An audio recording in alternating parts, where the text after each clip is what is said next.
Well, good morning and happy Thursday. As you can tell, we're back from Atlanta. We went down there not just for Father's Day, but for Sherry's parents' 65th wedding anniversary, which was obviously something to celebrate. And I do not want you to think that today's topic, conflict, is immediately tied to their 65th wedding anniversary. Although, in all fairness, anyone who makes it to 65 years of marriage knows a lot about how to manage conflict, probably, and to do it well, as they have done. So yesterday we picked up on this topic. I noted that Philippians chapter 4 pivots, and Paul starts with a therefore, and he says pretty quickly, I urge Euodia and I urge Syntyche to live in harmony in the Lord. These are two women. We don't know anything else about them, tragically.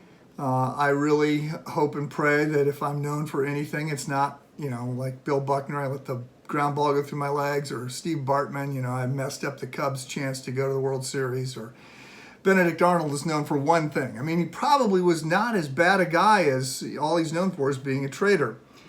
These women, you can imagine them getting called out in this letter. It's probably a big part of the reason that Paul wrote to the Philippians. And it would not have been, in print. It would have been a letter that was read at the church, and then he gets to them, they get to this part, and he calls these two women out, Euodia and Syntyche, or Odious and Too Touchy. And he encourages them to find ways to get along. And then he says, I ask you, plural, I ask you to help these women who have shared my struggle in the cause of the gospel, together with Clement also, and the rest of my fellow workers whose names are in the book of life. So I started this little discussion about conflict by saying,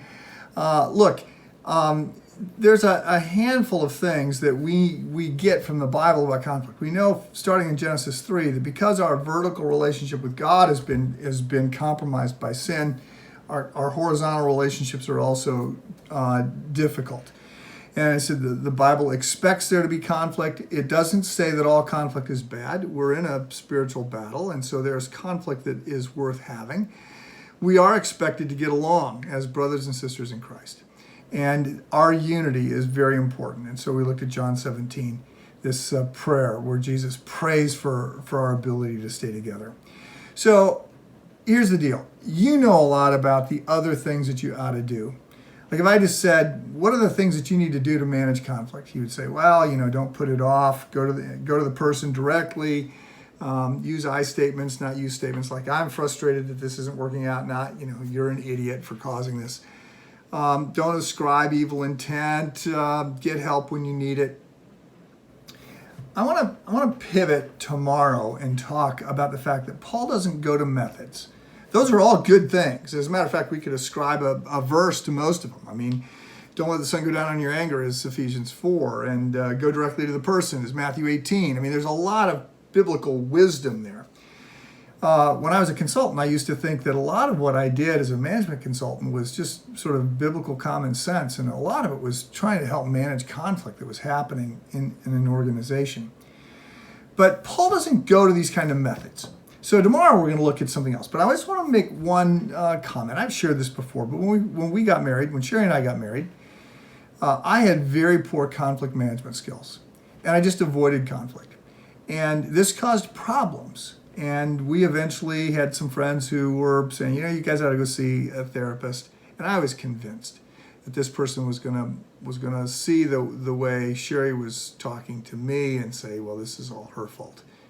But the counselor said, between now and the next time we meet I meet with you two as a couple, I want to meet with one of you privately. And I was thinking, okay, well, it's going to be Sherry. He's going to, try and help Sherry. She says, Mike, I need to meet with you. She goes, you are not engaging. And so consequently, Sherry just keeps ramping up, trying to get you to engage in these conflicts. And so, but you're the issue here. And I had to learn to normalize conflict and to not be scared of it, and to not, I had learned that was my sort of coping skills growing up. However, I had learned to avoid conflict, not the way forward. And it's not what the Bible calls us to.